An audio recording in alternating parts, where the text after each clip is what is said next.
Om Sri Lakshmi Narsimhaya Namaha, Valmiki Ramayana, Aranya Kanda, Chapter 32.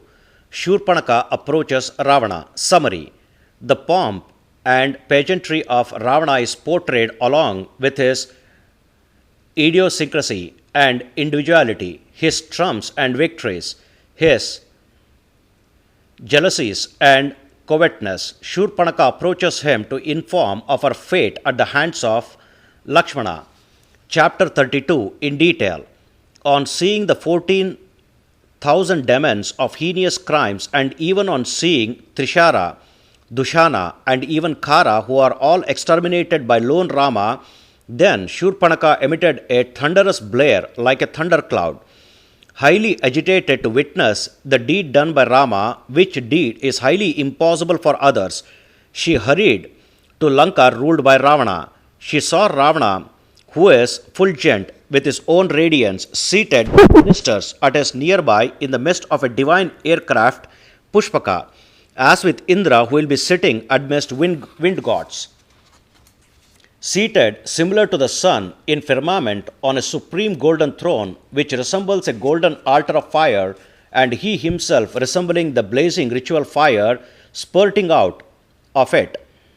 When that golden fire altar is drenched with plentiful ghee, she saw such a Ravana, an invincible one, either for gods or Gandharvas, or to sages with exalted souls, or even to any other entity worth its name, whose appearance itself is catastrophic, and who is sitting identical to the Terminator, as though the Terminator himself is sitting with a wide gaped mouth.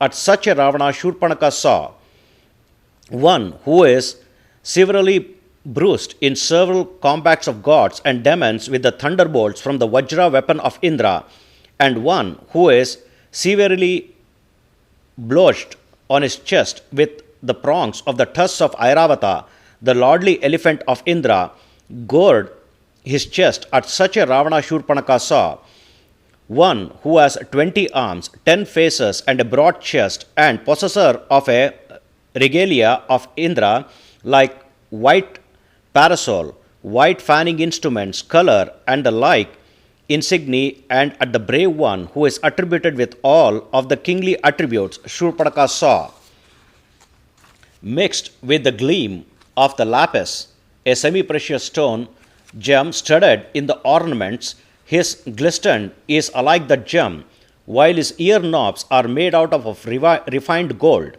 and his arms strongish, teeth whitish, mouth wideish, and his mountainous. And Shurpanakha saw such a Ravana. His body bears hundreds of welts caused when assaulted with Vishnu's discs for hundreds of times in war with gods, and when assaulted for hundreds of times with the other assaults, missiles in the gruesome war as well.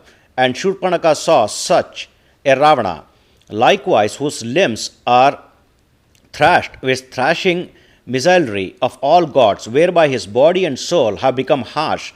Thus he can perpetrate anything swiftly at his will, and he who can capably disturb and quiet ocean at his wish. At such Ravana Shurpanakha saw at him who is a warrior of mountain peaks, a repressor of gods, an extirpator of ethical values, and a molester of other wives.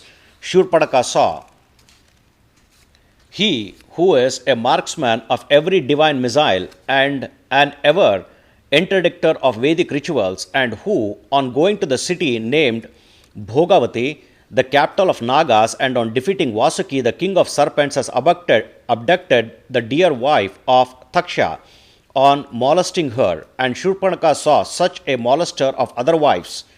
On going to Mount Kailasa, he who has defeated the god, who uses humans as his vehicle, namely Kubera, and snatched away his aircraft, namely Pushpaka, which aircraft transit at the wish of its steersman. And Shurpanakha saw such a grabber of other possessions, he who enviously devastated the divine gardens of Kubera, called Chaitraratha, along with a divine lake of lotuses pertaining to the same Kubera, called Pushpakarni, and the gardens of Indra, called Nandana, along with other paradisial gardens of gods, Shurpanakha saw such an envious demon.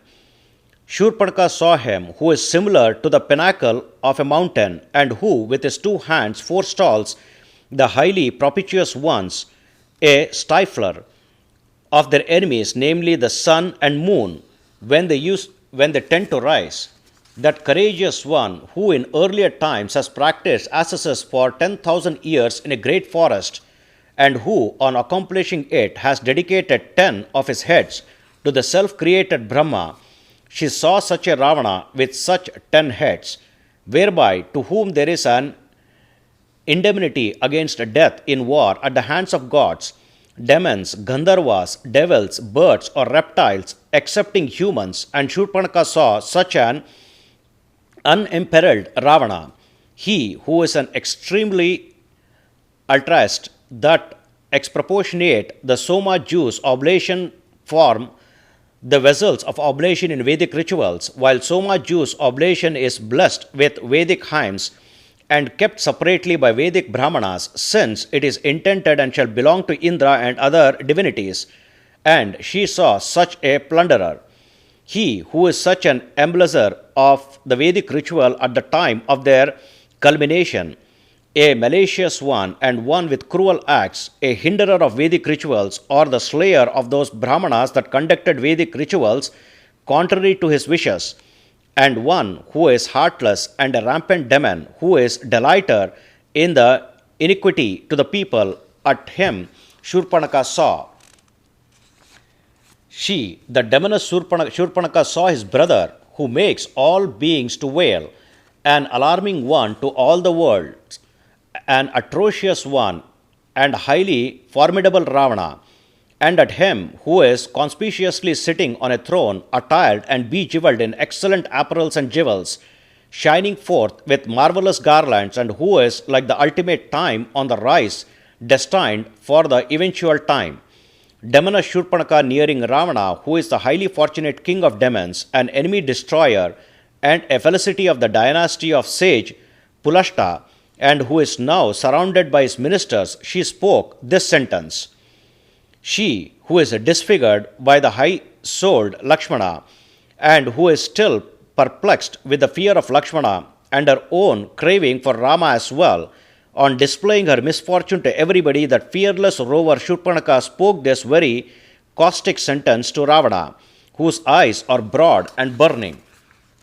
Thus, this is the 36th chapter in Aranya Kanda of Valmiki Ramayana, the first epic poem of India. Sri Moola Rama Vijayate. Om Sri Krishnarpanamastu.